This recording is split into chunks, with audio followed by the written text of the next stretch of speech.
50వ కీర్తన మొదటి 10 వచనాలు చదువుతారు.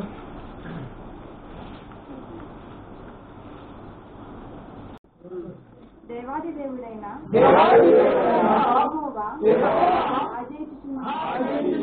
తూర్పు దిక్కు మొదలుకు పడమటి దిక్కు వరకు నివాసులను నమ్మని ఆయన పరిపూర్ణ సౌందర్యము గల సియోనులో నుండి దేవుడు ప్రకాశించుచున్నాడు. మన దేవుడు ఏం చేయుచున్నాడు? ఆయన మౌనముగా నుండడు. ఆయన ముందర అగ్ని మండుచున్నది. ఆయన చుట్టూ ప్రచండ వాయువు విసురుచున్నది. ఆయన తన ప్రజలకు న్యాయము తీర్చుచున్నాడు. బలర్పణ చేసి నాతో నిబంధన చేసుకుని నా భక్తులను నా యొద్దకు సమకూర్చుడని మీది ఆకాశము భూమిని విడిచుచున్నాడు. దేవుడు తానే న్యాయకర్తే. ఆకాశము నీతిని తెలియజేయుచున్నది. నా జనులారా, నేను మాట్లాడబోచున్నాను, ఆలకించు. ఇశ్రాయేలు ఆలకింపు. నేను దేవుడను,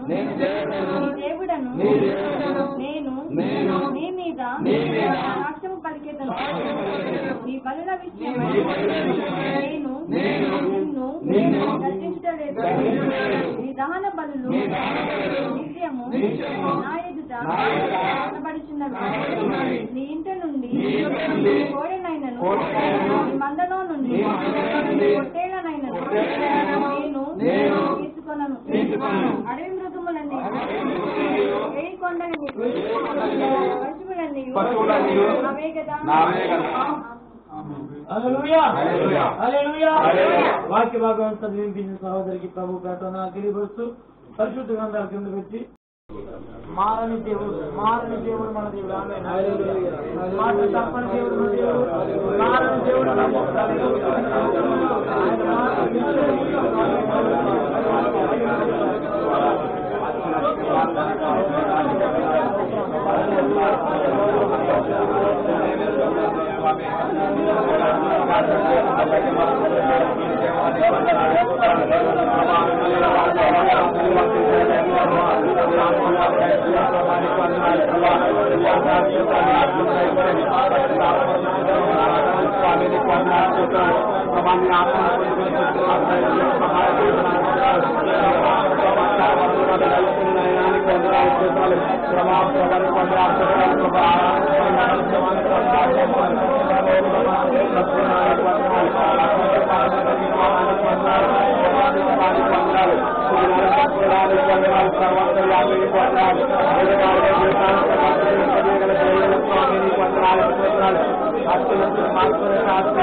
Oh,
స్తోత్రం స్తోత్రం స్తోత్రం స్తోత్రం స్తోత్రం స్తోత్రం స్తోత్రాలయ మాతృ భాష దేవానికి స్తోత్రం వందనాలయ ఇటు రీతిలో ప్రభా నిన్ను ఆరాధించుకున్నట్టు ఇవ్వని బట్టి ప్రభా స్తోత్రం స్తోత్రం వందన చెల్లిస్తున్నాను ప్రభా పరిశుద్ధురానికి స్తోత్రంలయ స్తోత్రం స్తోత్రం స్తోత్రము పరిశుద్ధుడా భూమి మీద ప్రభా మరి ప్రభా ధనము సమకూర్చుకొనకన్నావు ప్రభా ప్రభా ఇచ్చట ప్రభా చిమ్మెడియు ప్రభా తుప్పును దాన్ని తినివేనని అన్నావు ప్రభా ప్రభా పరిశుద్ధుడా పరలోకమందు ప్రభా ధనం సమకూర్చుకోమని సెలవిచ్చావు అక్కడ చిమ్మెడను తుప్పును తినివేదని సెలవిచ్చావు ప్రభా అక్కడ ప్రభా పరిశుద్ధుడా దొంగలు దొంగిలివరని సెలవిచ్చావయ్యా పరలోకమందు మా ధనం సమకూర్చ కృప చూపించండి అయ్యా స్తోత్రం అని తెలుస్తున్నాను ప్రభా ఏమి తిందుమో ఏమి త్రాగుదామో ప్రాణమును ఏమి ధరించుమో దేహమును కనిసావు ప్రభా చింతింపకుడి ప్రభా చింతింపకుడి సెలవిచ్చావయ్యా పరిశుద్ధుడా ప్రాణం కంటే ప్రభా ఆహారం గొప్పది కాదు ప్రభా ధరించకు రక్తం కంటే కూడా దేహం గొప్పది కావా పరిశుద్ధురా నీకే స్తోత్రం అందిస్తున్నానయ్యా పరిశుద్ధురా ప్రభా పక్షులు ప్రభు మరి వాటిని విత్తవు కోయమని సెలవిచ్చావాయ ప్రభా వారికి ప్రభా పరలోకమందున దాన్ని పోషిస్తున్నానని సెలవిచ్చావాయ ప్రభా పరిశుద్ధురా నీకే స్తోత్రం అందని చెల్లిస్తున్నాను ప్రభా పరలోకమందు మా ధర్మం సమకూర్చు కృప చూపించండి ప్రభా మాకు కావాల్సిన వర్తమానాన్ని ప్రభా నీ నామంలో మాట్లాడుతున్నాను ఏదైతే ప్రభు విత్త పోస్తున్నావు ప్రభా హృదయంతో పెంచు కృప చూపించండి ప్రభా పరిశుద్ధురా దాసిని బలపరచండి అయ్యా ప్రభా ఏడంతర ఆత్మతో నింపండి అయ్యా కుటుంబాన్ని జ్ఞాపకం చేసుకోండి అయ్యా ప్రభా నీకే స్తుతులు స్తోత్రం తెలుస్తున్నాను ప్రభా పరిశుద్ధ ఆరోగ్య ప్రతి ఒక్క స్థలితో కూడా జ్ఞాపకం చేసుకున్నాను ప్రభా స్తోత్రములు స్తుతులు స్తోత్రం చెల్లిస్తూ పరిశుద్ధుడా యేసు పరిశుద్ధమైన క్షమాపణలు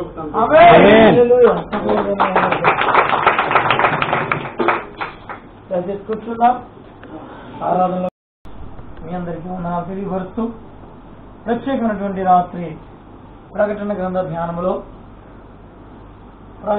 ధ్యానములో మనము గడిచిన రాత్రి కూడా అంటే మన పోయిన మంగళవారం రాత్రి కూడా 9వ అధ్యాయాన్ని మనం ఒకసారి జ్ఞాపకం తీసుకుని వదిలేసాం పిల్లరా ఈ రాత్రి మనము ప్రకటన గ్రంథము 10వ అధ్యాయాన్ని మనం ధ్యానించబోతున్నాం. హల్లెలూయా.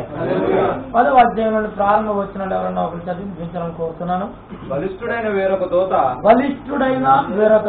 పరలోకం నుండి దిగివచ్చుడు చూసితిని. ఆయన మేఘము ధరించుకొని ఆయన శిరస్సు మీద ఇంద్రధనస్సు ఆయన ముఖము సూర్యుని సూర్య బింబము వలెను. ఆయన పాదములు అగ్ని స్తంభం వలె ఉండెను. ఆయన చేతిలో విప్పబడి ఉన్న ఒక చిన్న పుస్తకము ఉండెను. ఆమేన్. హల్లెలూయా. ప్రార్థన చేద్దాం. పరిశుద్ధాత్మ దేవుని సహాయం కొరకు ఈ రాత్రి 10వ అధ్యాయంలోని ప్రకటన గ్రంథ మర్మాలు ప్రభువే మనకు బయలుపరచాలి. హల్లెలూయా. ఒక విషయము భూమి మీద బయలుపరచబడాలి అంటే అది దేవుని వాక్యం చదివిస్తున్న విషయం ఏంటంటే పరలోకం నుంచి విప్పబడితే తప్ప అది భూమి మీద ఉన్నటువంటి ఏ మనుష్యునికి అది దాని రహస్యము దాని మర్మమో తెలియదట. మనకి తెలియాలి అంటే ఖచ్చితంగా ఎవరు బయలుపరచాలి? పరలోకం ఉన్నటువంటి మన ప్రియమైన దేవుడే బయలుపరచాలి. ఆయన బయలుపరచకుండా మనం ఎవ్వరము కూడా ఈ లోకంలో ఈ పరిపూర్ణమైనటువంటి సంగతులను గ్రహించలేమని కూడా ప్రేమతో మనం చేస్తున్నాను. కనుక చిన్న ప్రార్థన సహాయం కోరుతున్నాను. ప్రతి ఒక్కరూ ప్రార్థన చేయండి. ప్రభువా ఈ రాత్రి మీ పరలోక మర్మాలను నాకు బయలుపరచండి ప్రభు అని 2 నిమిషాలు ప్రార్థన చేయండి. ప్రతి ఒక్కరు మహాపరిశుద్ధులకు మహోన్నతులను సర్వశక్తివంతుడైన దేవానికి వందనాలు.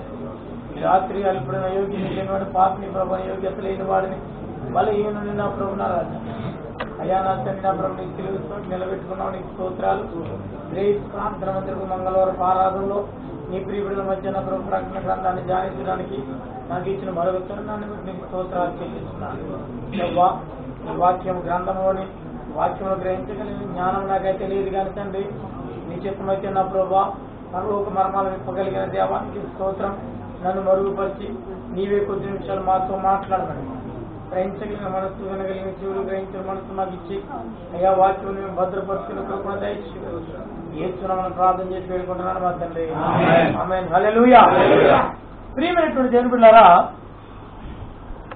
6వ అధ్యాయము చివరి వచనాల్లో మనం దేని గురించి ధ్యానించాం? పోయిన వారం వచ్చిన వాళ్ళు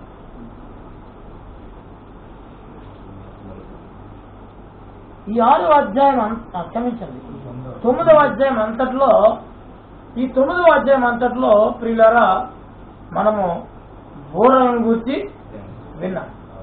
అక్కడ చివరికి వచ్చేటప్పటికి మనం పోయిన వారు ఇదే మీకు జ్ఞాపకం తెచ్చాను. 6వ బోర ఊదినప్పుడు ఏంటండి, 6వ బోర ఊదినప్పుడు ఏమొచ్చిందట?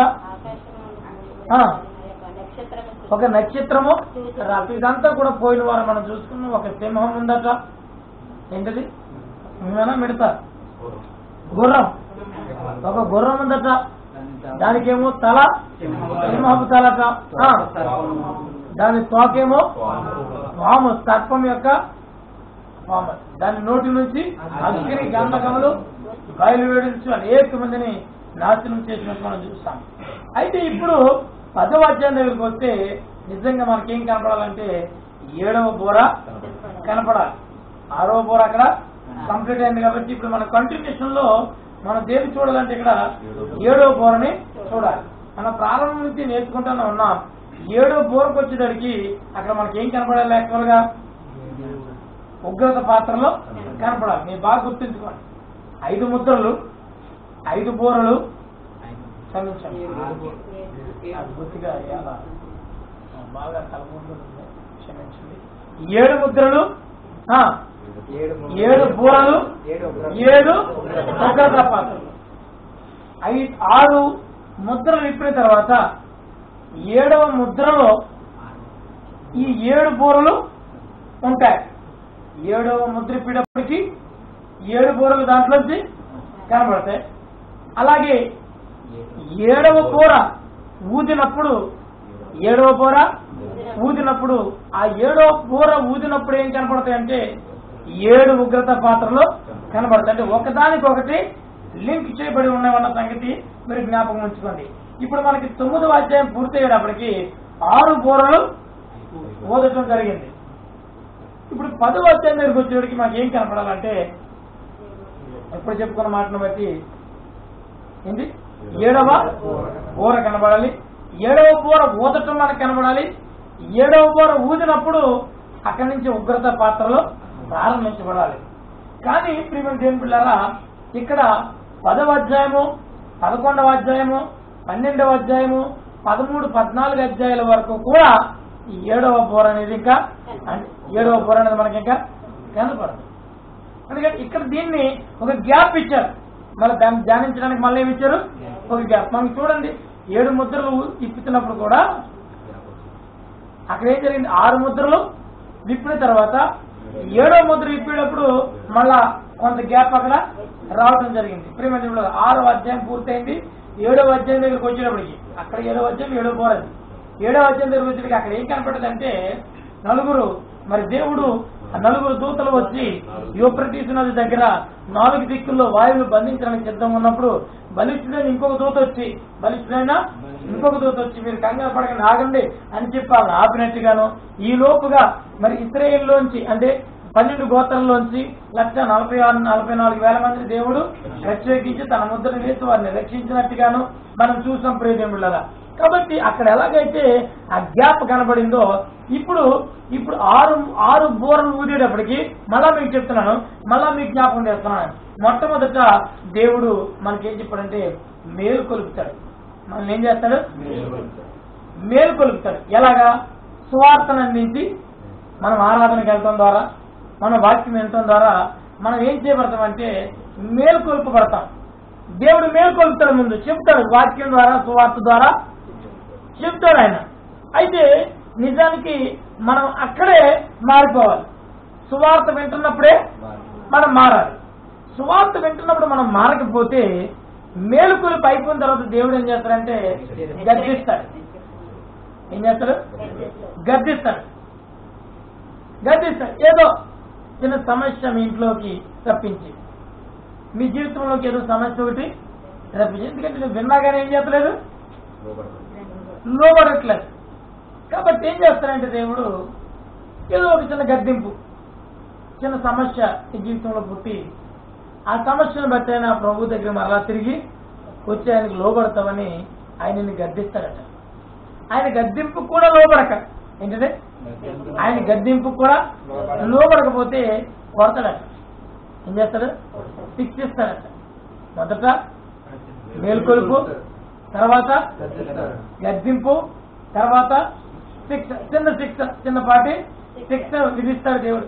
నీ కుటుంబంలోనో నీ వ్యక్తిగత జీవితంలోనో ఏదో ఒక శిక్షను నీకు పెట్టి ప్రభు నిన్ను హెచ్చరిస్తాడు. ఏమండి, ఆ శిక్షకు కూడా లోబడకపోతే, నా కుమారుడు ప్రభు శిక్షించు శిక్షను, తండ్రి శిక్షించు శిక్షను ఏం చేయకూడదు, తృణీకరించకూడదు. చాలా మంది తృణీకరిస్తారు. అయినా సరే లెక్క చేయకపోతే దేవుడికి ఫైనల్ జడ్జిమెంట్ ఏంటంటే ఉగ్రత. తన ఉగ్రత అంతా ఏం చేస్తాడు? మనుషుల మీద కుమరిస్తాడు. సంపూర్ణమైనటువంటి నాశనం. ప్రియదేవుని బిడ్డలారా, ఈ 4 మనం ఎక్కడున్నాము అనేది ఒకసారి జ్ఞాపకం ఉంచుకోవాలి. ఒకటి, సువార్త వినటం ద్వారా మేలుకొల్పబడాలి. అక్కడే మనం మారిపోవాలి. వాక్యం వింటున్నప్పుడే మనము మారాలి. లేదా ఆ స్టేజ్ దాటిపోయామా, దేవుడు అనేకమైన సార్లు మనల్ని గద్దించాడు. ఈ మాట జ్ఞాపకం తెచ్చుకుంటే 1 కాదు 2 కాదు, అనేకమైన సార్లు మనల్ని ప్రభు ఏం చేశాడు? గద్దిస్తూనే ఉన్నాడు. కానీ మనము ఆ గద్దింపును కూడా లెక్క చేయలేదు. శిక్షించాడు కూడా, అనేకమైన సార్లు శిక్షించాడు కూడా. ప్రియులారా, ఇప్పుడు ఇంకా మిగిలింది ఏంటి? ఉగ్రత. ఏంటంటే దేవుని ఉగ్రత. జాగ్రత్తగా వినండి. ఇప్పుడు 6 బూరలైనవి. ఇప్పుడు ఏమైనాయండి? 6 బూరలైనవి. 7వ బూర ఊదితే ఏం ప్రారంభించబడాలి? ఇప్పుడు ఉగ్రత, దేవుని యొక్క మహోగ్రత, దేవుని కోపం, దేవుని మహోగ్రత. ఇప్పటి వరకు కేవలం చిన్న విషయాలతోటి హెచ్చించాడు, మేలుకొల్పాడు, కొద్దిపాటి శిక్షను ఇచ్చాడు, అంతే. కానీ ఈ దేనికి కూడా లోపడకపోతే ఇప్పుడు 7వ బోర కనుక ఊదాడా ఏమైపోవాలి? ఇప్పుడు దేవుని ఉగ్రత వచ్చి మన మీద పడతాడు. ఈ ఉగ్రత టైంలో ఇంకా సువార్త అనేది ఇంకా ప్రకటించబడదు. నువ్వు మారు మనసు పొందడానికి అవకాశం ఇంకా దొరకదు. దేశ దిమ్మరివై మారు మనసు పొందడానికి నువ్వు ప్రయత్నం చేసినా ఇదిగో నువ్వు భ్రష్టులైపోతావే తప్ప నువ్వు ఎలాంటి మారు మనసు పొంద అవకాశం మనకి దొరకదు ప్రియులారా. కనుకనే దేవుడు ఇప్పుడు 7వ బోర, మనకి 10వ అధ్యాయం ప్రారంభ వచనంలో 7వ బోర ఊదితే ఖచ్చితంగా దేవుని శిక్ష ప్రారంభించబడాలి, ఉగ్రత పాత్రలు కుమ్మరించబడాలి. అందుకని దేవుడు మనుషులు శిక్షించే ముందు, దేవుని యొక్క ఉగ్రత మనుషుల మీద కుమ్మరించే ముందు మరొక్కసారి ఆగుతున్నాడు. మీకు అర్థమైందా? ఇక్కడ గ్యాప్ ఇవ్వటం వెనకాల ఇక్కడ ఏకంగా 10వ అధ్యాయం దగ్గర నుంచి ఇంచుమించుగా 15వ అధ్యాయం దాకా వెళ్ళిపోయాడు. ఎందుకంటే ఇంకా నీకోసం నా కోసం ఆయన ఆగుతూనే ఉన్నాడు. ఆయన ఉగ్రత కుమ్మరించే టైం వచ్చేసింది. ఇక ఆ ఉగ్రత కుమ్మరించారా ఇక తప్పించుకునే అవకాశము లేదని చెప్పి మరలా దీన్ని ఇంటర్లోడ్ అంటారు. పాటకి మధ్యన కీబోర్డు బ్యాట్ కొడతారు చూసా, అల్లకి పల్లకి మధ్య పాటలు పాడేవాళ్ళు, కోచే వాళ్ళు. మీరు పాటలు పాడుతున్న మధ్యలో ఆగుతారు. అప్పుడు ఏం చేస్తారు? వీణలో వాయిస్తూ ఉంటారు. అలాగా ఇప్పుడు 6వ బూరకిని 7వ బూరకి మధ్య దేవుడు కొంత గ్యాప్ తీసుకున్నాడు. ఈ సమయంలో ఏం చేస్తున్నాడంటే భయంకరమైన 7 ఏళ్ల శ్రమలో జరగబోయే కొన్ని సంగతులు మళ్ళా ఆయన ఆల్రెడీ ఒకసారి మళ్ళా జ్ఞాపకం చేస్తా ఉన్నాడు. ఈ అధ్యాయాల్లో ఈ గ్యాప్ లో ఆ 7 ఏళ్ల శ్రమంలో జరగబోయే సంగతులను ఒకసారి మనకి మళ్ళా దేవుడు జ్ఞాపకం చేస్తున్నాడు. ఎందుకని దేవుడు ఆలస్యం చేస్తున్నాడు? కొందరు అనుకున్నట్లు ప్రభు ఆలస్యం చేసేవాడు కాదు. మీరు అనుకున్నట్టుగా ఆ రకంగా ఆయన ఆలస్యం చేసేవాడు కాదు. ఎందుకు ఆలస్యం చేస్తున్నాడంటే నీకోసమే ఆలస్యము చేస్తున్నాడు. ఒక పాపి తన పాపంలో ఉండి నశించిపోవటం దేవుడికి ఏమాత్రం కూడా ఏస్కేల్ గ్రంథం 8వ అధ్యాయం 23వ వచనం 8 క్షమించిన 18:23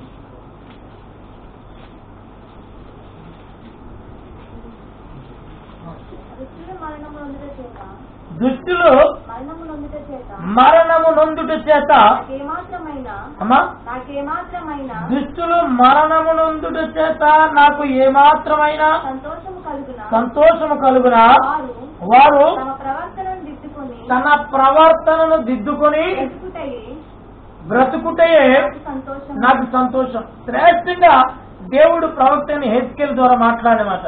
ఒక దుష్టుడు ఆ దుష్టత్వంలో ఉండి చనిపోవటము ఆయనకి ఏమాత్రం కూడా ఇష్టము కాదట, సంతోషము కాదట. ఆయన ఎప్పుడు సంతోషపడతాడంటే ఆ దుష్టుడు తన దుష్టత్వము నుండి బయటపడి తన మనస్సును దిద్దుకొని బ్రతుకు మార్చుకొని అతడు మారు మనసు పొందితే అప్పుడు దేవుడు ఆయన సంతోషిస్తాడట. ఇప్పుడు ఆయన మనసు ఏంటో మనకు తెలిసింది.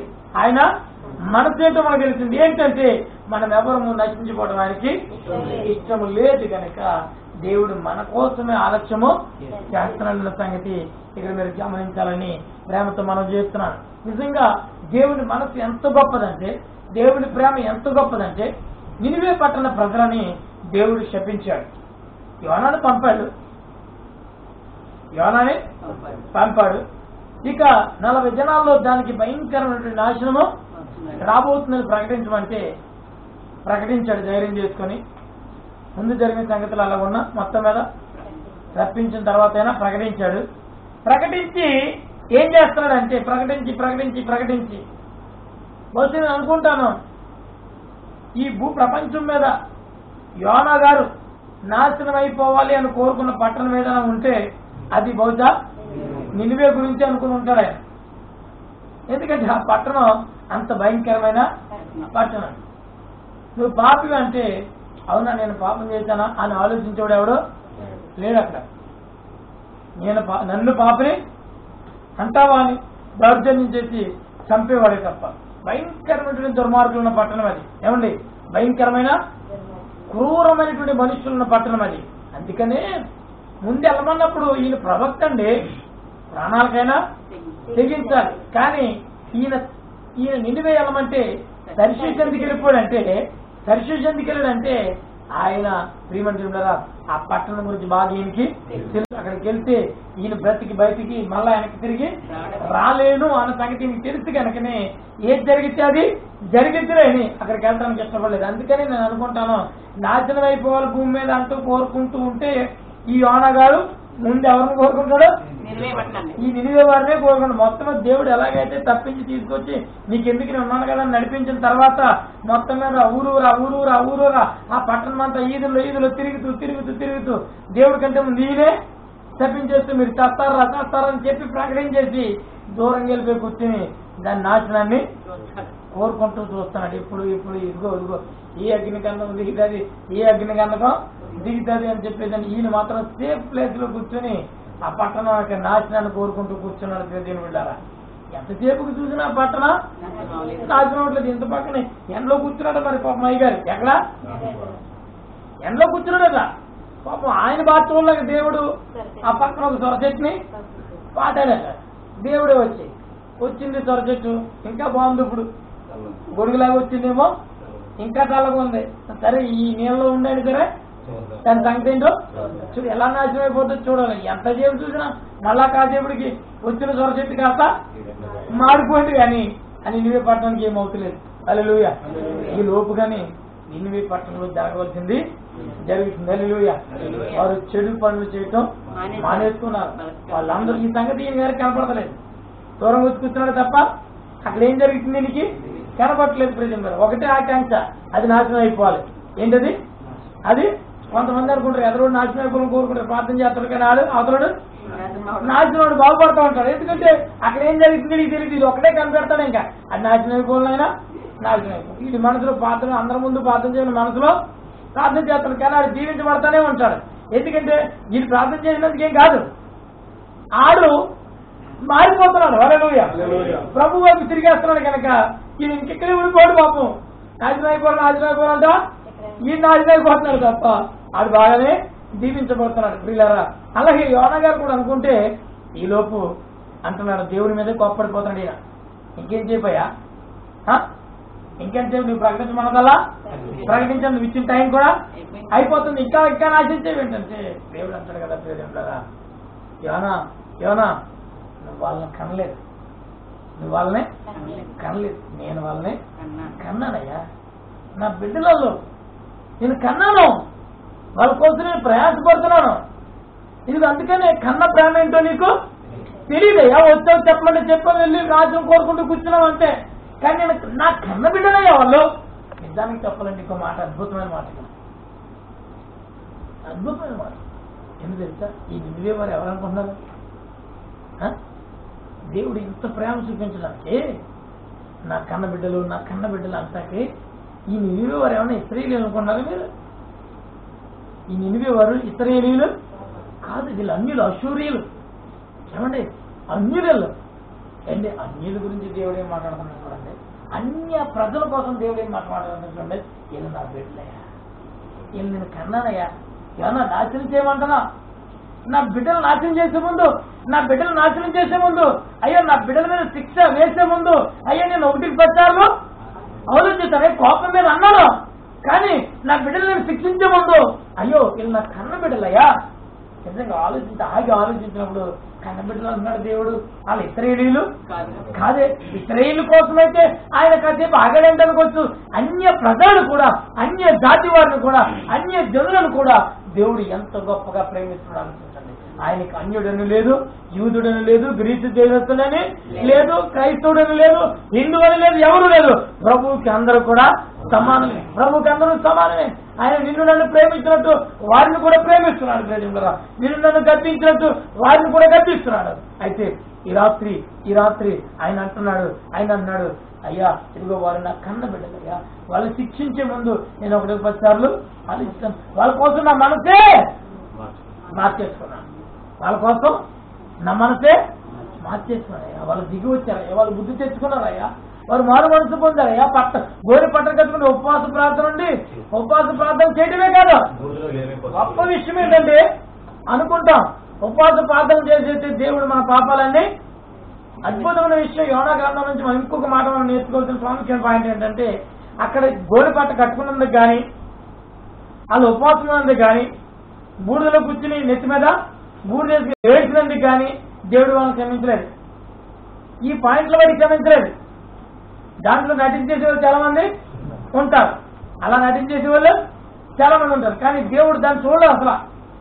దానికంటే ముందు వారు అద్భుతమైన మాట చదవండి. ఏంటి కదా? మనుషులందరూ ఒక్కరు కూడా లేక అందరూ కూడా వారు తమ దుర్మార్గమును విడిచి చేయవలసిన బలాత్కారం తాము చేయవలసిన బలాత్కారములను మానివేయవలెను. ఈ నినేవారు తమ చెడుతనమును, అది పాయింట్. ఈ నినివే వారు తమ చెడు నడతను మానుకొనగా వారు చేయుచున్న క్రియలను దేవుడు చూసి, వారు చేయుచున్న క్రియలను దేవుడు చూసి పశ్చాత్తాపుడై వారికి చేయుదునని తాను మాట ఇచ్చిన కీడు చేయక మానెను. హల్లెలూయా. ఏంటి వాళ్ళు ఏం చేశారంట? తమ చెడుతనమును మానుకున్నట్టు విడిచిపెట్టారట. దాన్ని చూసి దేవుడు ఫిదా అయిపోయాడు. హల్లెలూయా. ఉపవాసం ఉన్నది కాదు, గోడు పట్టు కట్టుకున్నది కాదు, గూడు చేసుకున్నది కాదు. వారు తమ చెడుతనమును మానేసుకున్నారు. ఉపవాసం ఉండి ఏం చేశారు? ఉపవాసం మాట్లాడితేనే మనకు తెలుస్తుంది. ఉపవాసం ఉండి ఏం చేశారు? వీళ్ళు తాము అప్పటిదాకా చేసినటువంటి చెడుతనాన్ని మానేశారట. కీడు చేయటం మానేశారట. అన్యాయం చేయటం మానేశారట. అక్రమం చేయటం మానేశారట. ప్రభు దగ్గర పూర్తిగా ప్రమాణం చేసి అయ్యా మేము ఎన్నటికీ మేమొక చెయ్యమని చెప్పి ఇలాంటి పనులు చేయము, అది దుర్మార్గం అని మాకు తెలిసిందయ్యా, మేము చేయము అని చెప్పి దేవుని ఎదుట వారు తీర్మానం తీసుకుని అప్పుడు వచ్చి వాళ్ళు ఏం చేశారట? గోని పట్టలు కట్టుకుని ఉపవాసం ప్రార్థన చేస్తుంటే దేవుడు పెద్దయిపోయాడు. దేవుడు మనసు మార్చుకోవాల్సి వచ్చింది. దేవుడికే మారు మనసు ఇచ్చారు. ఎంత గొప్ప విషయం చూడండి, ఎంత గొప్ప విషయం చూడండి. దేవుడు మనసే మార్చేసింది. ఏంటది? వారి యొక్క క్రియ. హల్లెలూయా. కనుక దేవుడు అంటాడు వాళ్ళు నా బిడ్డలయ్యా, వారు అంతగా చేసినప్పుడు వాళ్ళ కోసం నేను ఎంతైనా చెయ్యాలి. దేవునికి స్తోత్రం. వారి మీదకి నేను రప్పిస్తానన్నటువంటి కీడు ఏమంటే దేవుడి నోటతో ఒక మాట వచ్చేసిందంటే అది మనిషిని తీసుకెళ్లేదాకా ఆ కీడు ఆ మనిషికి తరిగేదాకా నరుడు మాట ఏమన్నా ఒక ఒక కొంతమంది ఉంటారు అసలు వాళ్ళు ఏదనంటే జరిగిపోద్దని నమ్మకం కొంతమంది. అమ్మోయ్ ఆ మనిషితో అసలే నువ్వు ఎవరితో పెట్టుకున్నా కానీ అమ్మోయ్ దాంతో మాత్రం పెట్టుకుంటే ఒక భయమే. అమ్మోయ్ ఏమన్నా అన్నదా అయిపోతాం దానికి ఇంకా దానికి ఆ భయం. ఏమండి నరుడి నోటికి అలా ఉంటే అసలు దేవుని నోట నుంచి వచ్చిన మాట ఒకసారి ఆయన నోటి నుంచి ఆ మాట అది దీవెనైనా సరే అది శాపమైనా సరే అది రిలీజ్ అయిందంటే దేవుడి నోటి నుంచి అసలు దాన్ని ఆపగలిగిన శక్తి ఎవరికొందండి అసలు దాన్ని ఆయన నోటి నుంచి రిలీజ్ అయిందంటే దాన్ని ఆపగలిగిన శక్తి అసలు ఎవరికొంది? రాత్రి ప్రభు ప్రకటిస్తున్నాను, ఎదుగు నినివే పట్టణ ప్రజలు వారు మనస్సు మార్చు కనుక దేవుడు తానిచ్చిన మాటను తాను వెనక్కి తీసుకుని అంటున్నాడు. అయ్యా వాళ్ళు నా బిడ్డలయ్యా, వాళ్ళు నేను కన్నానయ్యా, వాళ్ళని ఎలా చంపేసుకోమంటావు నా చేతిలో వాళ్ళని నన్ను ఎలాగో ఎంత ప్రేమను దేవుడు చూపిస్తున్నాడు. ఒక క్రైస్తవుల పట్లే కాదు, ఒక ఇశ్రాయేలు పట్లే కాదు, హిందువుల పట్ల అన్య ప్రజల పట్ల దేవుడిని ఎరగని ప్రజల పట్ల కూడా దేవుడు తన ప్రేమను వెళ్ళబెడుతూ చూస్తున్నాం. అందుకని ఇప్పుడు ఈ 10వ అధ్యాయం దగ్గరకు వచ్చేటప్పటికి ఇప్పుడు రియల్ గా దేవుడు ఉన్న ఫలంగా కనుక చేయాలంటే 6వ బోర అయిపోయింది కనుక ఏమి చేయాలి? ఇప్పుడు ఖచ్చితంగా 7వ బోర ఇవ్వాల్సింది. 7వ బోర వస్తే కనుక 7వ బోర కనుక దూత ఊదాడంటే కనుక 7వ బోర నుంచి ఏం పడతాయి? ఇప్పుడు ఉగ్రత పాత్రలు కుమ్మరించబడతాయి. ఉగ్రత పాత్రలు కుమ్మరించబడితే ఎవడు కూడా ఇక అవకాశమే ఉండదు మారడానికి అని చెప్పి దేవుడు మళ్ళా అక్కడ మళ్ళా గ్యాప్ ఇస్తున్నాడు కదా. ఆ బోరు దేవుడిని అంటున్నాడు, నువ్వు కాక ఆగరు అని చెప్పేదాకా ఆగు పిల్లారా. ఎందుకు ఈ గ్యాప్ అంటే నువ్వు నశించిపోవడం నేను నశించిపోవడం నా ప్రభుకి ఇష్టమో లేదు. ఇప్పుడైనా ఈ సత్యస్వార్త నీకు వినబడుతుంది, ఇప్పుడైనా ఈ సంగతి గుర్తెరగమని ప్రేమతో మనం చేస్తున్నాను. హల్లెలూయా. చూద్దాం 10వ అధ్యాయం దగ్గరికి వద్దాం. 10వ అధ్యాయం 1వ వచనం. బలిష్ఠుడైన వేరొక దూత పరలోకం నుండి దిగివచ్చు చూచితని ఆయన మేఘము ధరించుకుని ఉండెను. ఏమండి 10వ అధ్యాయం దగ్గరికి వచ్చాం మనం. ఆ యోహాను ఆత్మహత్య ఉండగా ఒక బలిష్ఠుడైన దేవదూత పరలోకం నుంచి దిగి వచ్చడం చూశాడు. ఆయన మేఘము ధరించుకుని జాగ్రత్తగా గమనించండి. ఆ వచ్చినటువంటి దూతకు ఆయన మేఘాన్ని ధరించుకుని వచ్చాడు. ఆయన శిరస్సు మీద ఇంద్రధనుస్సు ఉంది. ఆయన ముఖము సూర్యబింబము వలె ఆయన పాదములు అగ్నిస్తంభం వలె ఉన్నాయి. ఆయన చేతిలో విప్పబడి ఉన్న ఒక చిన్న పుస్తకం ఉంది. హల్లెలూయా. ఇంతకి ఎవరు? ఆయన మేఘం ధరించుకుని ఉన్నాడు. ఈ సూచనలన్నీ మనసులో పెట్టుకోవాలి. ఇప్పుడు ఆ వచ్చిన వాడు దేవదూత అని రాశారు. ఆ వచ్చిన వాడు ఎవరండి? బలిష్ఠుడైన దేవదూత. ఏమండి దేవదూతల్లో కూడా బలిష్ఠులు బలవలీలు ఉంటారు. ఆచేది నేర్చుకోవాలి కొన్ని పాయింట్లు. మీకు కాదు నేర్చుకుని వచ్చింది, నాకు రావాలి. అసలు నేను ఒప్పుగానే నిలబడ్డాను, కంగారు పడకండి. దేవదూతుల్లో బలమైన వాళ్ళు బలం లేని వాళ్ళు ఉంటారా? కనపడితే చెప్పలే అందరూ. మరి అందరూ సమానమైనప్పుడు మరి ఈయనకి ఎక్కడి నుంచి వచ్చింది ఎక్స్ట్రా బలం? అదే దూతలు అందరిలోనే సంగతి చెప్తున్నారు. ఆ మామూలు దూత వచ్చింది, వాళ్ళ పేర్లు కూడా రాలేదు అక్కడ. ఎప్పుడు ఈస్టర్ పండుగలోనే 2 వచ్చారు. వాళ్ళ పేర్లు కూడా క్రిస్మస్ పండుగలో చెప్పారు. గాబ్రియల్ దూత, మెకేల్ దూత అని వాళ్ళ పేర్లు చెప్పారు. ఈ ఈస్టర్ పండుగకు వచ్చిన వాళ్ళకి పేర్లు లేవు. వాళ్ళు మామూలు కోట్ల దూతల్లో మామూలు దూతలు. ఇప్పుడు వాళ్ళు వచ్చి ఆ రాయి మీద నిలబడేటప్పటికి పేర్లేని వాళ్ళు వచ్చి రాయి మీద నిలబడేదానికి అక్కడ ఉన్నటువంటి సైనికులకి, రోమా సైనికులందరికీ కూడా గుండాకుపోయినంత పని అయిపోయింది. తెల్లారిపోయింది కానీ సరిపోయింది, కానీ లేకపోతే వాళ్ళ సేవలు అయిపోతున్నారు రేత్రి కదా. హల్లెలూయా. తెల్లారిసేటికి వచ్చారు ఈ దూతం, బతికి బతకట్టేరు. రేత్రి కూడా వచ్చింటే కనుక శనివారం నైట్ కనుక వచ్చింటే ఇంకా రాత్రి ఇంకా వీళ్ళు ఎక్కడికి పోదురో వీళ్ళకే తెలియదు. గుండె చచ్చిపోరు, ఇక పడిపోరు. ఇక ఎవరిని చూసి ఎవరెల్లో నీకులాంటి నాకులాంటి మనుషులు కాదు. వీళ్ళు రోమా ప్రభుత్వ సైనికులు అంటే అసలు మాటలు కాదు. రోమా పట్టణంలో ఉన్నటువంటి సైనికులు అంటే మహాబలార్జులు అండి. వీళ్ళు బలార్జులు కాబట్టి వాళ్ళని నమ్ముకుని వాళ్ళని అక్కడ ఇచ్చాడు కాపలా. యేసు ప్రభు వారి శరీరం దగ్గర ఏమంటే సమాధి దగ్గర కాపలా కాస్తుంటే ఆ దూత వచ్చి వాళ్ళ పేరు కూడా లేవు అక్కడ. వాళ్ళు నిలబడినప్పటికే వీళ్ళకి మొత్తానికి గుండెలు జారిపోయి కింద పడిపోరట, చచ్చిన వారు అయిపోరట. వీళ్ళ పేరు లేని దూతలకు ఎంత బలం ఉంటే ప్రత్యేకంగా చెప్తాడు, ఈయన బలిష్ఠుడైన దేవదూత almighty, all angels are almighty. ఖచ్చితంగా వీళ్ళందరూ బలవంతులే దూతలు, బలం లేని దూతలేమి ఉండవు. కాకపోతే ఎందుకు బలమైన దూత అంటే బహుశా నేను అనుకుంటాను అధికారంలో కాక పెద్దోడై ఉంటాడు ఈయన. ఎందుకంటే సముఖపు దూతలు, ప్రధానమైన దూతలు, కెరాపులు, సెరాపులు అని మనం చెప్పుకున్నాం కదా. వాళ్ళల్లో ఈ గాబ్రియేలు, మిఖాయేలు అనేవాళ్ళు ఇంకా ప్రధానమైన దూతలు నిజానికి. కనుక వాళ్ళలో వాళ్ళకి ఏంటంటే కొన్ని పవర్స్ ఎక్కువ ఉంటాయి. ఈ పవర్ ను బట్టే బలిష్ఠుడు అని రాశారు అక్కడ పేజీ మీద. ఇంతకీ దూత అని రాయబడింది. ఆ దూతకున్నటువంటి సూచనలు చెప్పండి ఒకసారి. ఆయన మేఘం ధరించుకుని వచ్చాడు. ఆయన శిరస్సు వచ్చినటువంటి దూత శిరస్సు మీద ఇంద్రధనుస్సు ఉంది. ఆయన ముఖము సూర్య బింబం వల్ల మెరిసిపోతుంది.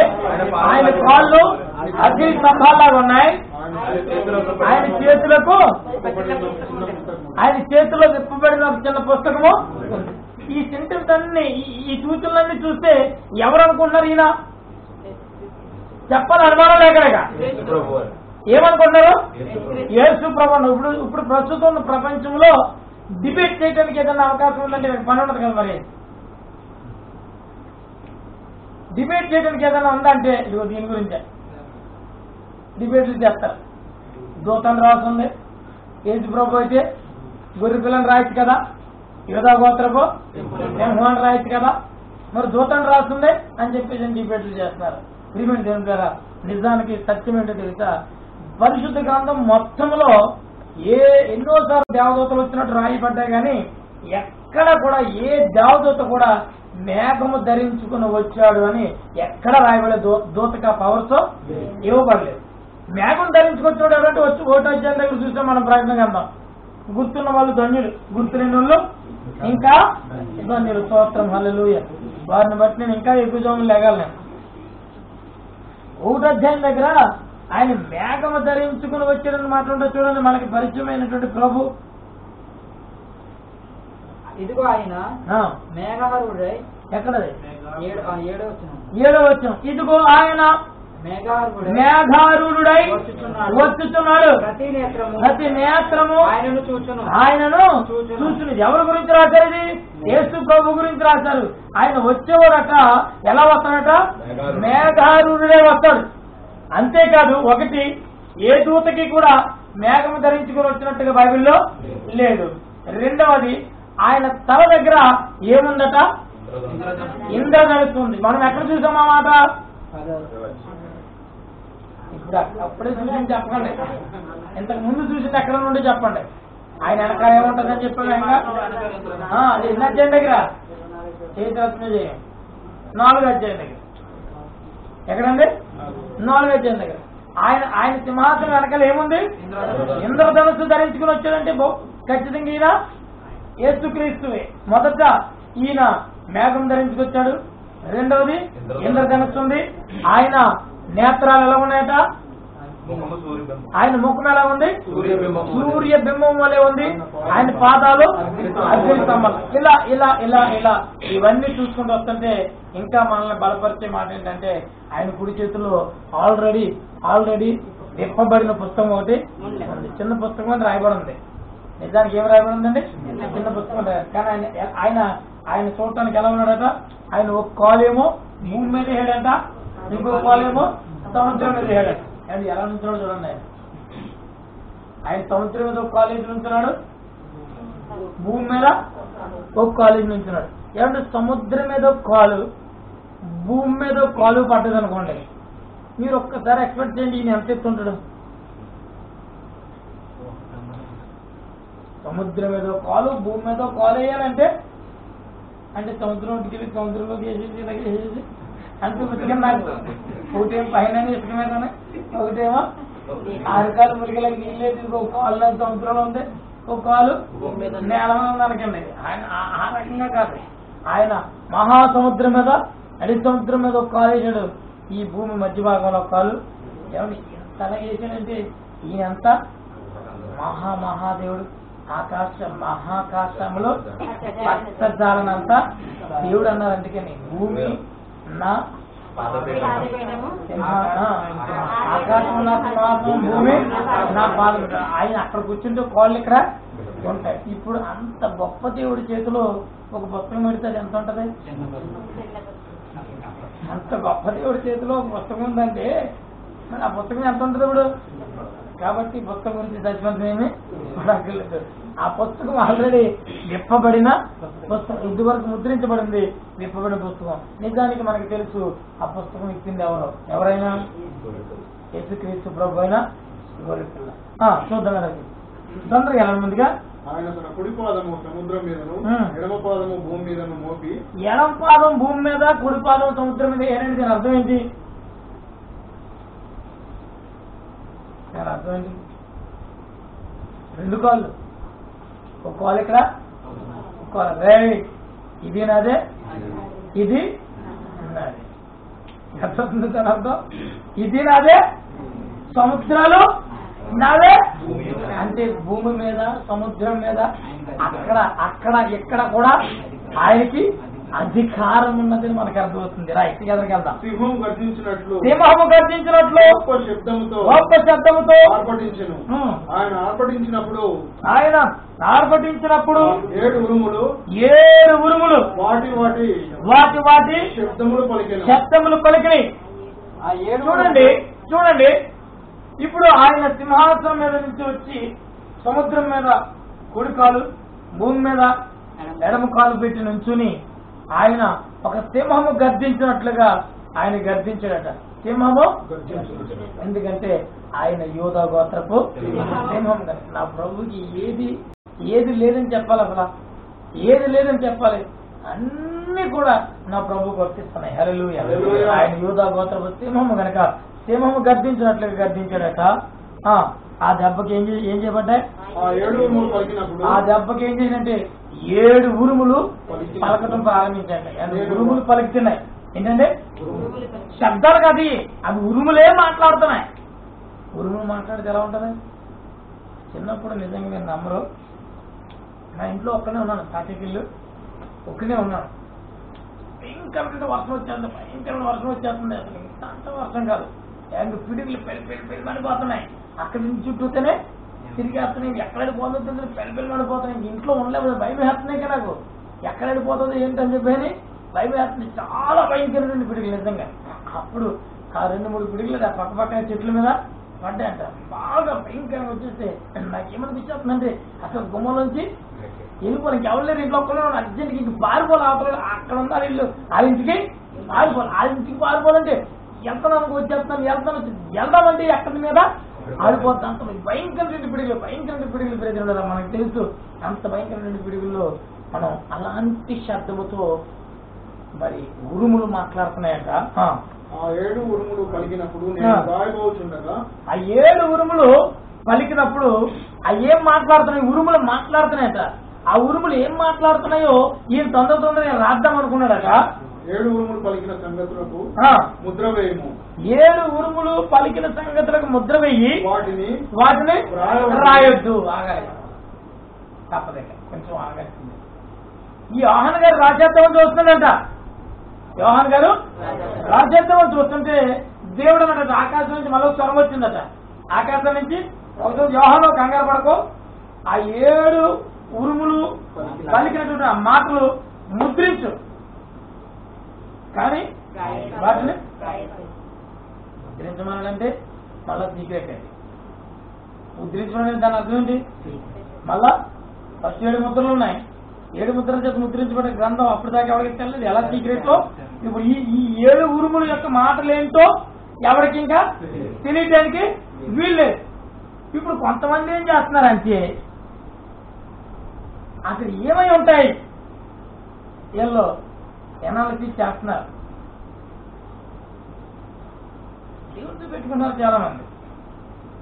అంటే మనకి చెప్పాలంటే ఈయన ముద్రలు తీసినోడు ప్రకటన గ్రంథం మొత్తం అంటే మొత్తం ఆది కాలం నుంచి ప్రకటన గ్రంథం వరకు మొత్తం 22 అధ్యాయం వరకు దేవుడు అన్ని రిలీజ్ చేసాడే కానీ అసలు ముద్రించింది అంటే ఏమన్నా ఉంది అంటే ఇదిగో ఈ 10 అధ్యాయంలో ఎన్నో వచ్చినది 4వ వచ్చిన ఇది ఒక్కటే ముద్రించాడు దేవుడు. అలా ముద్రించాడు అంటే దాని అర్థం మనకి తెలవకుండా దాచేయాలనేవి కాదు. దేవుని యొక్క ఉద్దేశం ఏదో ఉంది, అది మనకి తెలియవలసిన అవసరత లేదు. ఈ సీక్రెట్ తెలుసుకోండి. ఆయన ముద్రించాడంటే ఇంకా ఏదో ఉంది అక్కడ అని చూద్దామని అవసరం మనకేమి అవసరం లేదు. ఏది ఇప్పుడో తెలుసుకుంటే చాలు. నేను ముద్రించబడిన దాన్ని మనం ఎందుకంటే వాళ్ళు కెలగడం వల్లనే వద్దనే కదా దేవుడు దాన్ని సీక్రెట్ గా ముద్రించాడు. ఏదో ఒక రోజు దాన్ని రిలీజ్ చేసే సమయం కూడా ఉంది. అది ఎప్పుడు కావాలప్పుడు రిలీజ్ అవుతుంది. పాత నిబంధన గ్రంథంలో అనేకమైన ప్రవక్తలు ప్రవచించారు అనేక విషయాలు. అప్పుడే ముద్రల కింద ఉండిపోయి అవన్నీ కూడా ఏంటన్నా అది అప్పుడు కార్యాచరణలో ఏం చేయలేదు. కొత్త నిబంధన కాలం యేసు ప్రభు చూడికి ఆ ప్రవచనాలన్నీ కూడా యేసు ప్రభులో నెరవేర్చబడ్డాయి. ఇప్పుడు ప్రవచన ముద్రించబడే ప్రవచనాలు ఏమైనట్టు ఆల్రెడీ విప్పబడినట్టు అయిపోయి. అలాగే ఇప్పుడు ముద్రించాడంటే బహుశా తగిన కాలంలో దాన్ని ఏం చేస్తాడు రిలీజ్ చేస్తాడు. కానీ ఇప్పుడు ప్రస్తుతమైనటువంటి దైవ సేవకులు పండితులు ఏం చేస్తారంటే ఏమై ఉంటుందంటావు ఆ ముద్రించినటువంటి ముద్రల్లో ఏముందంటావు అని చెప్పేదని భయంకరమైనటువంటి వీళ్ళ సొంత ఆలోచనలు ఆ ముద్రలకు అంటించేసి సొంత ఆలోచనలు ఆ ముద్రలకి అంటించేసి తప్పుడు బోధన తీసుకొచ్చేస్తున్నారు. అసలు అలాంటి మనకు వద్దు. ఎందుకంటే వాక్యంలో రిలీజ్ చేసిన దేవుడు రిలీజ్ చేసినట్టు చదువుకుందాన్ని, రిలీజ్ చేయలేదా దాన్ని సీక్రెట్ గానే ఉంచినట్టు చదువుకోవాలి.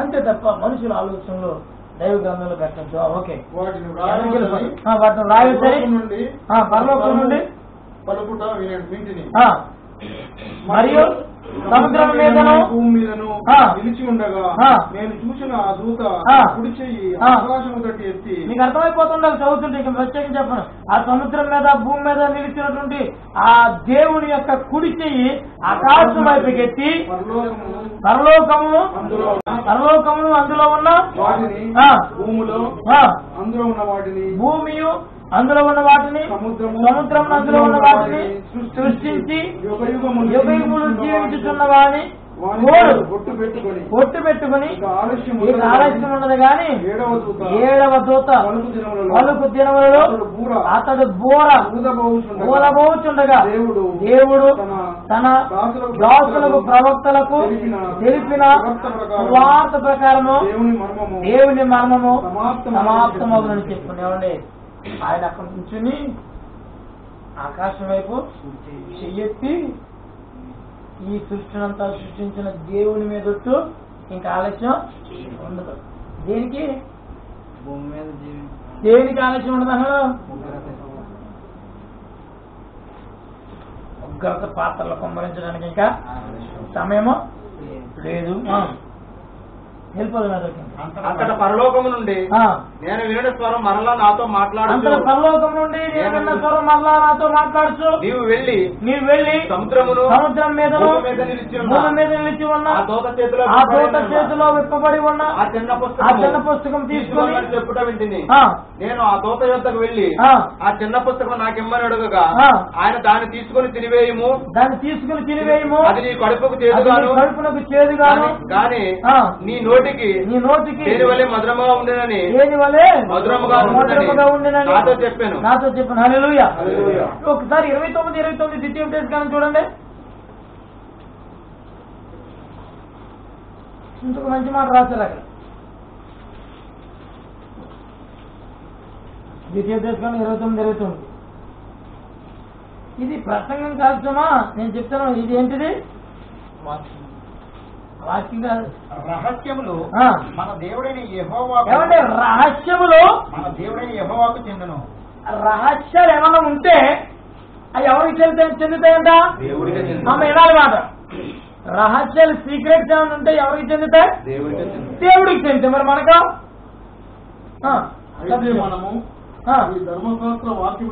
అయితే మనము ఈ ధర్మశాస్త్ర వాక్యములన్నిటినీ అనుసరించి నడుచుకున్నట్లు బయలుపరచబడినవే ఎల్లప్పుడూ మనవి.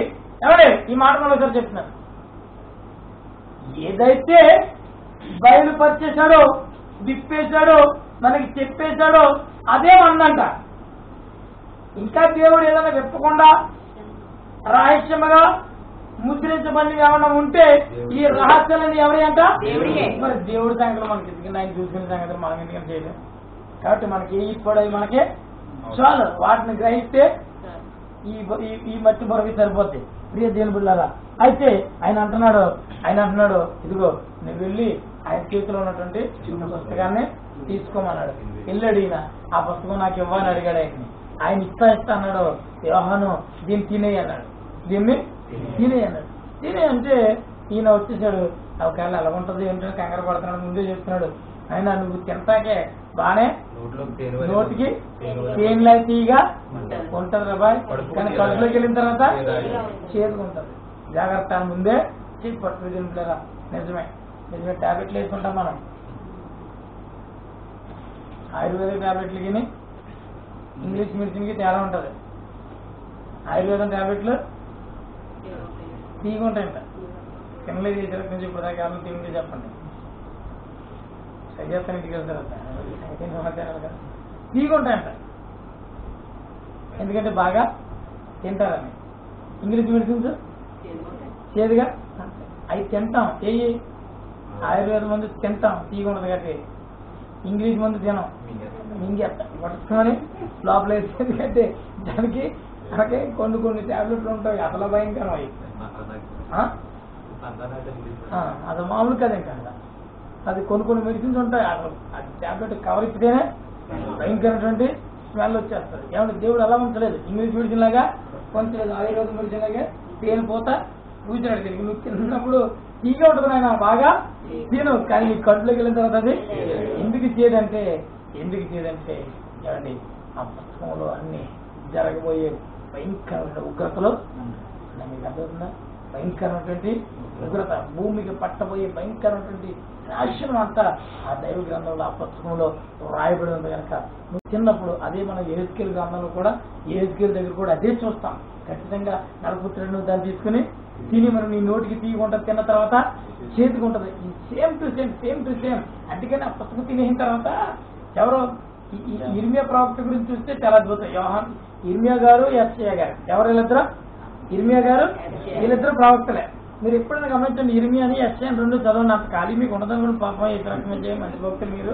ఆయన ఎప్పుడన్నా కరెక్ట్ దొరికితే అవకాశం దొరికితే కనుక ఇర్మియా ఒకసారి అనుకోండి, ఇర్మియా ఒకసారి, యెషయా ఒకసారి చదివితే నా బొత్తుకి సరిపోతుందని అనుకుని ప్రారంభించండి.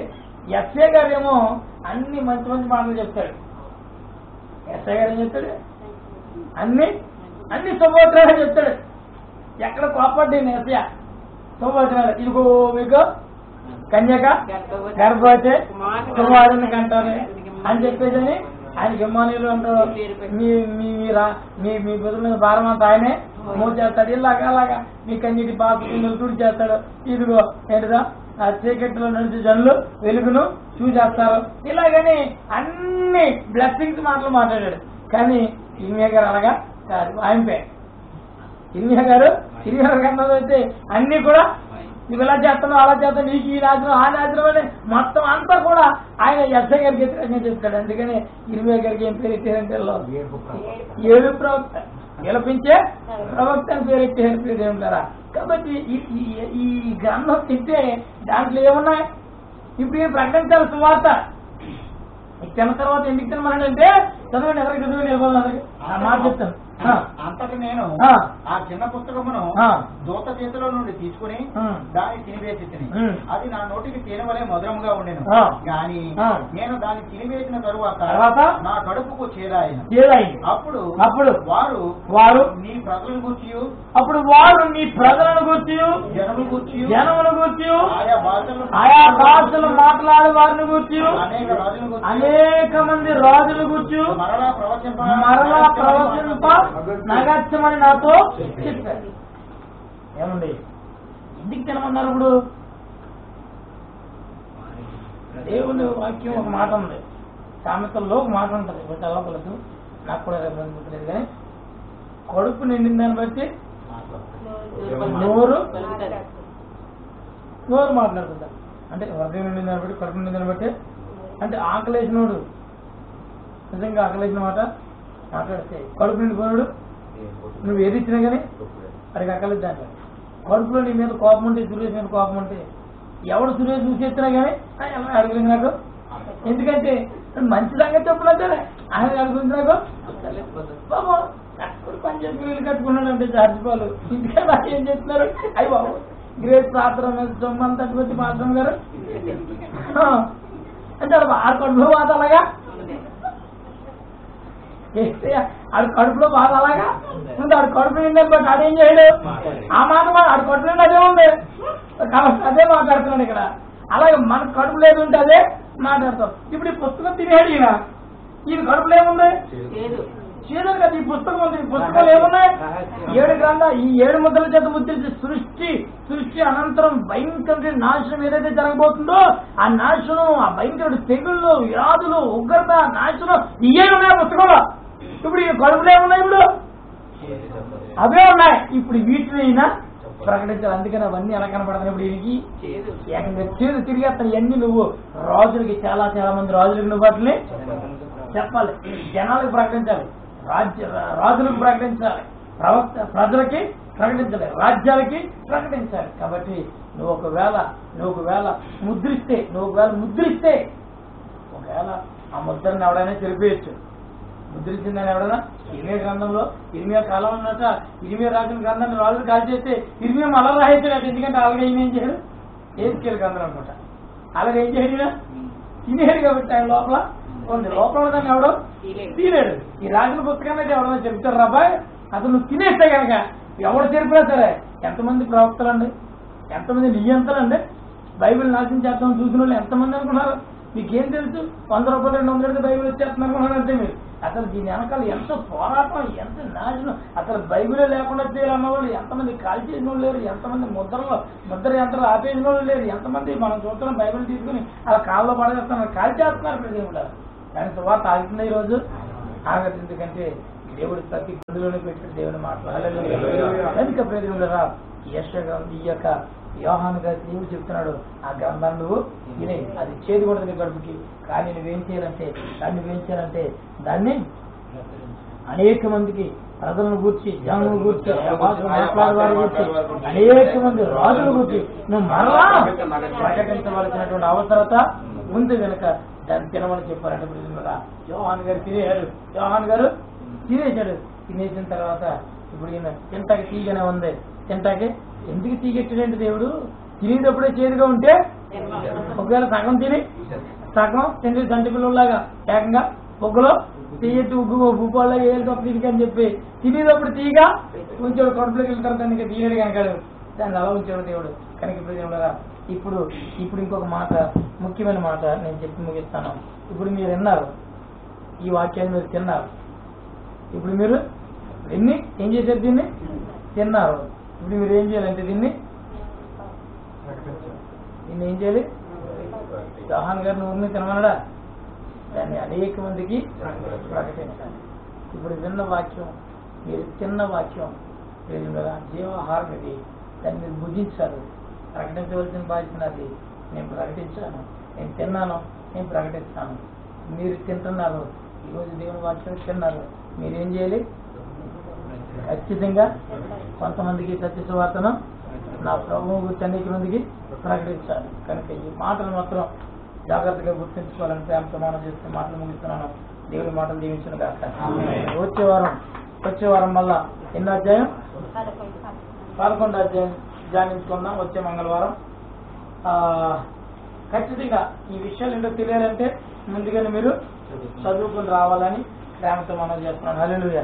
కొంచెం ఆలస్యం అవుతుంది. ప్రకటన గ్రంథం మొదలెడితేనే అంతా దీనికి ఏమేమి లేదు. మీరు ఆశ్చర్యపడిపోయి ఆశ్చర్యచకితులైపోయి నా టైం వంక చూడక్కలొద్దు.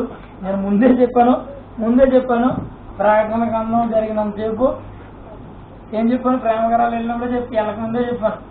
మాకెవరికైనా ఆలస్యం అయిపోద్ది అనుకున్న వాళ్ళు రావద్దనే చెప్పాను.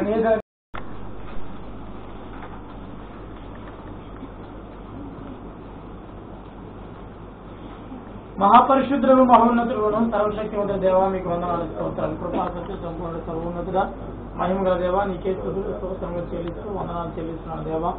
ఇదిగో నా ప్రభు ప్రత్యేకంగా ఈ యొక్క మంగళవారం రాత్రి పరిశుద్ధమైన నామంలో నా ప్రభు ఈ మహాకృపను బట్టి గ్రేస్ ప్రార్థన మందిరం ద్వారా నా తండ్రి నా ప్రభు ప్రీతి ఆరాధన పాల్గొనే మాకు దయచేసి పాటలతో ఆరాధనతో వాక్యంతో స్థుతులతో ఎంతగానో ఆరాధించుకున్నాం. ప్రత్యేకమైన సమయంలో నా తండ్రి ఈ వాక్యాన్ని కూడా మేము విన్నాం.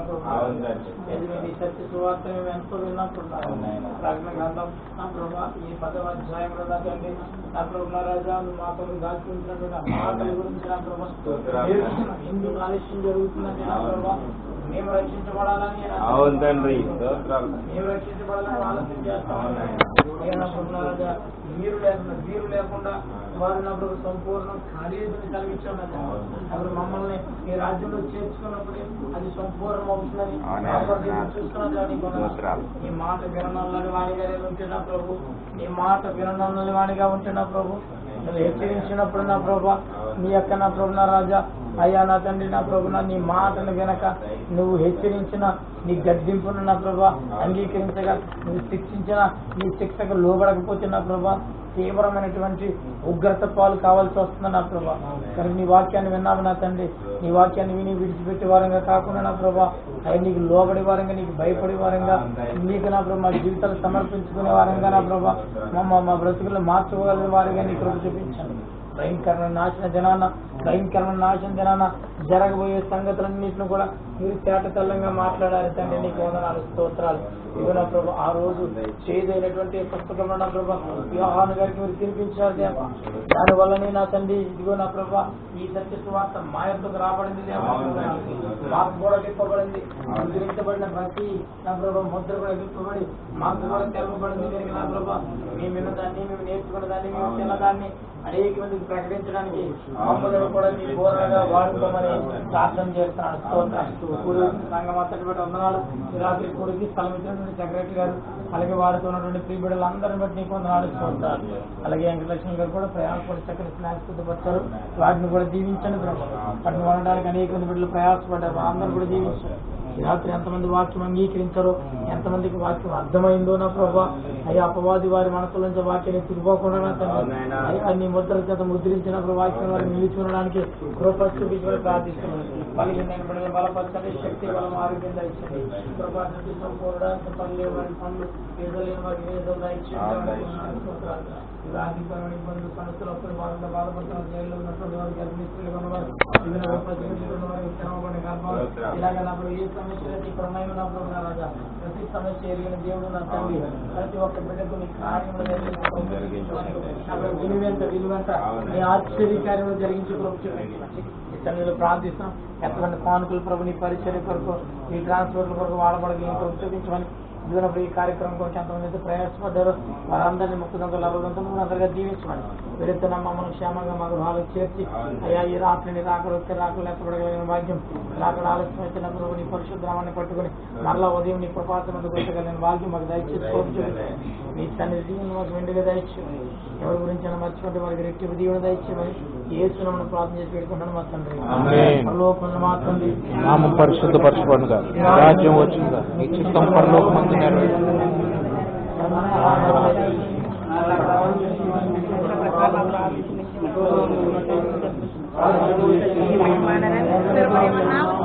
ఆమేన్. మన పరమ తండ్రి దేవుని ప్రేమ కుమారుని యేసుక్రీస్తు వారి కృప పరిశుద్ధాత్మని క్రియకు దేవుని ఆశీర్వాదం ఇప్పుడే సదాకాలం ఆయన బిడ్డలుగా మనకు మనం విడిచిపెట్టుతున్న కుటుంబాలకు మన గ్రేస్ ప్రార్థన మందిరములకు సకల లోక పరిశుద్ధులకు సదాకాలం తోడుని దీవించును గాక.